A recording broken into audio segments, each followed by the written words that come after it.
Hi everyone, welcome back to Novel Nomad and welcome to day 11 of Vlogmas. So today I'm doing another Top 5 Wednesday, but I thought I'd do it in celebration of the wonderful book club that I have joined, which is Sci-Fi Fantasy Femmes, or Feminist Book Club. So we read mainly sci-fi fantasy books written by women. It is a local book club at one of my local bookstores, and I am just so pleased to be in this group because I get to experience so many different reads that I normally wouldn't, and normally wouldn't even pick up. Like, I guess some of the fantasy ones I would have, but so many of the sci-fi ones I probably wouldn't have even picked up, but now I have really thoroughly enjoyed. So let's get straight into it.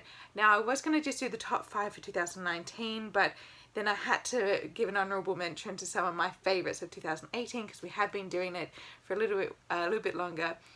And I wanted to see if I could get some video in of our Christmas party with the other book clubbers, so that might be attached in, might not, but just stay tuned. So starting off, I've got our most recent read, which I have read before, but rereading it, it's so freaking good, and that is the Murderbot series. This is the first one, called All Systems Red by Martha Wells. It is a novella, so it's super duper approachable for everyone.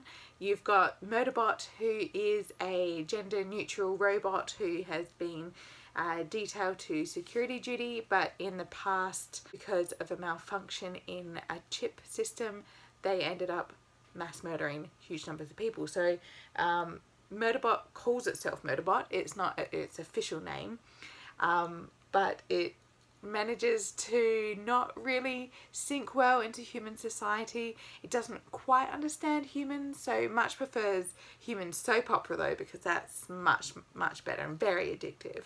So it has like thousands and thousands of hours of human soap opera. And it's just such a fantastic, funny read, but at the same time, fantastic action as well, and then going into really intense mystery. So it just packs such a punch in such a small package. So I highly recommend if you want a small dose of some fantastic female written sci-fi. Next, it's going to be no surprise that one of my favourite reads for the year and for femmes in the group would be The Bear and the Nightingale by Catherine Arden. This was ridiculously good. It's fairy tale or folklore retelling set in Russian history, Russian medieval history, and it uses a lot of Russian folklore, and it's just so damn good. The character is amazing. The character development across the trilogy is ridiculously good. I've talked about it in my November wrap up. We did read it for November last month, so we're having a wonderful 2 months for Femmes. And yeah, I can't recommend this enough. I think I'm going to leave it there because I've talked endlessly about this book. Another one of my absolute favourites, and we did read it for last year, but it's still very much on my mind, and that was the 5th season by N.K. Jemisin. This is a fantastic, it's like a dystopian, but it's from the narrative of 3 women, and it has such a fantastic twist at the end. And I did not get the big twist. There's a few twists, but the big twist at the end I did not understand until right at the end. And apparently there was like an inkling earlier that you could have got it, but I didn't pick that up. But this was fantastic. N.K. Jemisin won the Hugo Award for not only the first book, but books 2 and 3 in this trilogy. I've yet to read 2 and 3.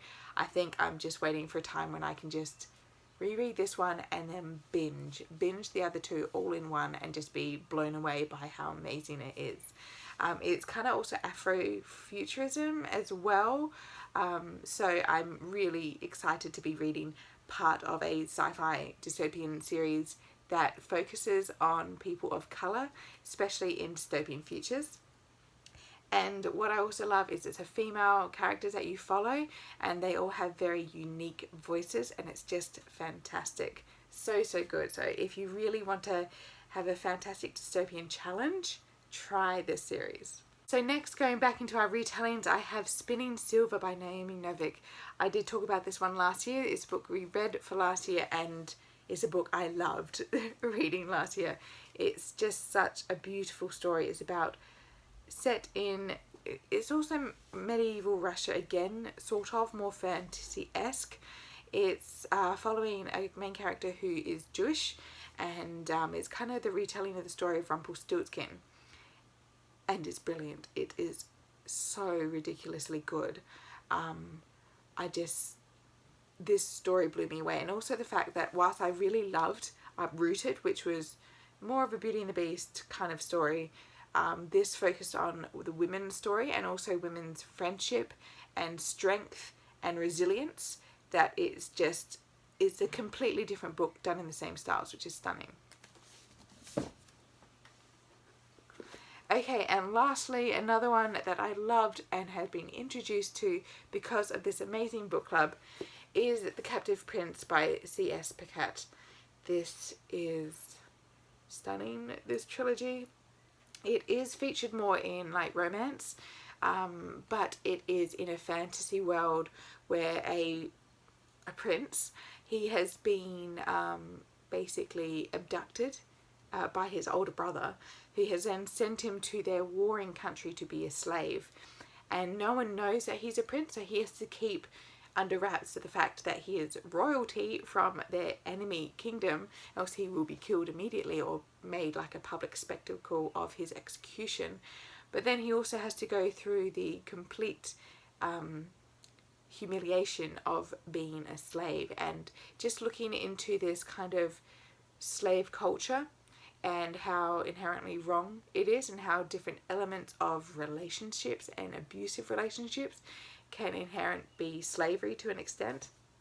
So it's really quite challenging, but also it's got a fantastic love story at the heart of it, which is the two princes that they kind of play each other, but they also form a very strong romantic bond. So it is fantastic, and it just challenges so many preconceptions, and it's a great fantasy story. Like the actual wheeling and dealing and the unexpectedness. I could never expect what one of the princes were going to do. They were so original. It was fantastic. So this is a great fantasy series. This is a great fantasy series, but it also has a great romance at the heart. So those are my top 5 favourites that I have read as part of the SFF Femmes group, and it's just been so much fun. I can't wait to start next year and to read so many more sci-fi fantasy written by women. If you have any recommendations of books, sci-fi fantasy books that you have loved that have been penned by women, let me know down below. We always need the recommendations. We're just trying to explore as much as we can within a book club. So I cannot wait to get started next year, and hopefully I will see you tomorrow, and there may be some more video after this. Bye!